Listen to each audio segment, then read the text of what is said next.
तापी प्रतिबल। तापी प्रतिबल क्या होते हैं ये जान लेते हैं। मान लो कोई तार रहता है ना, उसको किसी ठोस दृढ़ आधार से कस के हम बांध देते हैं, है ना, और उस तार के जो टेम्परेचर रहता है उसको कम कर देते हैं, मतलब उसको ठंडा करते हैं। तो उस तार में क्या होता है, संकुचन होता है ना। जैसे तार की लंबाई इतनी है तो वो सिमट के कम हो जाएगी, है ना। तो जो दृढ़ आधार द्वारा उस तार पर आरोपित बल लगता है ना, तो उस तार में जो विकृति होती है उसे तापीय विकृति कहते हैं। और जो प्रतिबल लगाया जाता है उसे हम क्या कहते हैं, तापीय प्रतिबल कहते हैं। ठीक है, तो उसके लिए व्यंजक निकाल लेते हैं। तो तापीय प्रतिबल क्या है, जब किसी तार को दृढ़ आधार से कस कर उसके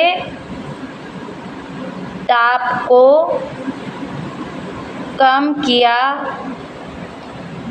जाता है, तो दृढ़ आधार के कारण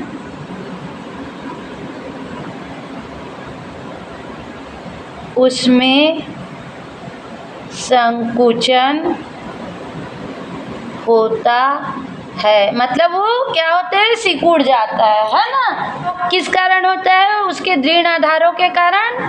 दृढ़ आधारों के कारण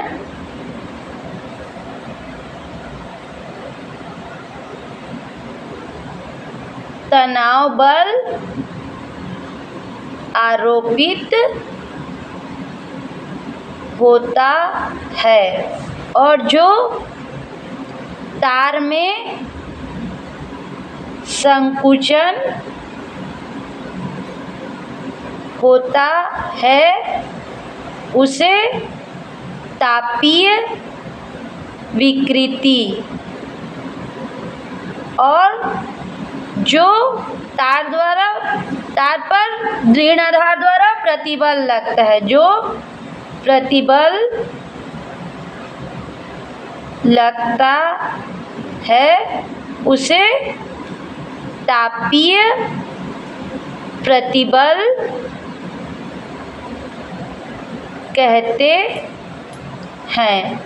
ठीक है, अब मान लेते हैं कि किसी तार की प्रारंभिक लंबाई, मान लो किसी तार की प्रारंभिक लंबाई क्या है, L है। ठीक है,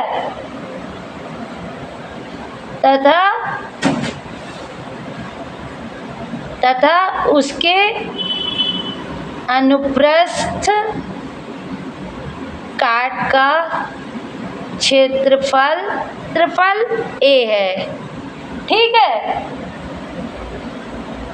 यह दो दृढ़ आधार के बीच कसा हुआ है। इसके ताप को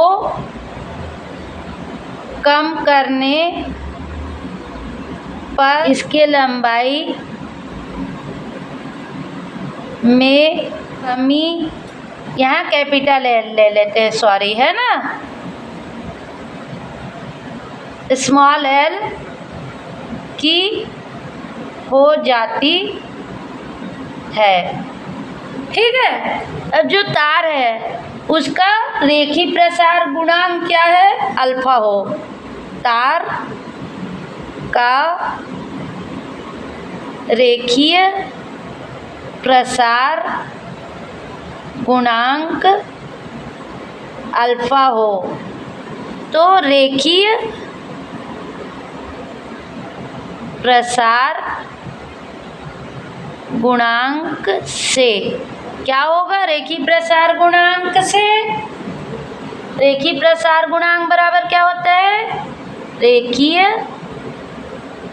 प्रसार गुणांक बराबर क्या होता है? लंबाई में परिवर्तन। लंबाई में परिवर्तन बटा प्रारंभिक लंबाई गुणित ताप में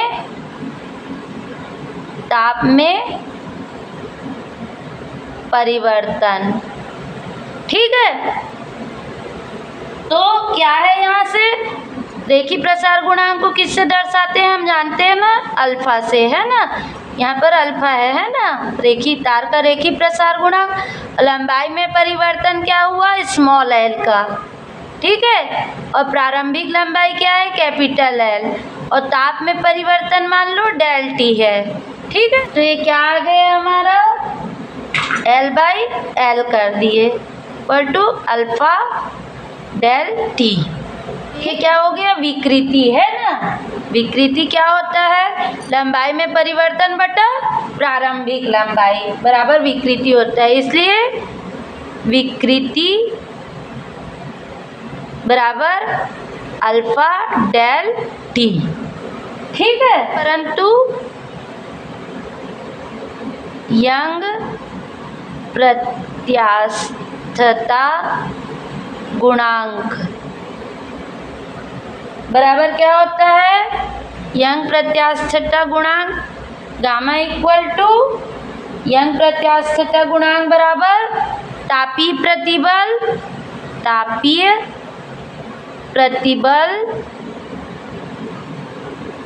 बटा तापीय विकृति। ठीक है, यंग प्रत्यास्थता गुणांक जब हम पढ़े थे तो पढ़े ना, तापीय प्रतिबल बटा तापीय विकृति। ठीक है, इसलिए तापीय प्रतिबल बराबर क्या हो जाएगा? यंग प्रत्यास्थता गुणांक, यंग प्रत्यास्थता गुणांक गुणित क्या आ जाएगा? तापीय विकृति। तापीय विकृति। ठीक है, तो यंग प्रत्यास्थता गुणांक क्या है? y, है ना। यंग प्रत्यास्थता गुणांक इनटू तापीय विकृति क्या है हमारा? Alpha del T. ठीक है, चूंकि विकृति बराबर अल्फा डेल टी। ठीक है, ये तापीय प्रतिबल आ गया। अब जो दृढ़ आधारों द्वारा आरोपित बल है उसे भी ज्ञात कर लेते हैं ना। इसलिए दृढ़ आधारों द्वारा आरोपित बल बराबर क्या होगा? जो प्रतिबल है ना, वो प्रतिबल गुणित क्षेत्रफल। तो ये क्या आ जाएगा? प्रतिबल बराबर हमको क्या पता है? प्रतिबल बराबर होता है बल बटा क्षेत्रफल, है ना। प्रतिबल क्या आ गया?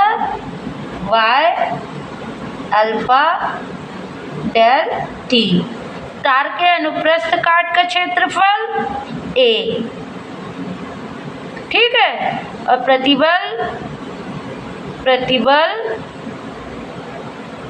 बराबर क्या होता है? बल बटा क्षेत्रफल, है ना।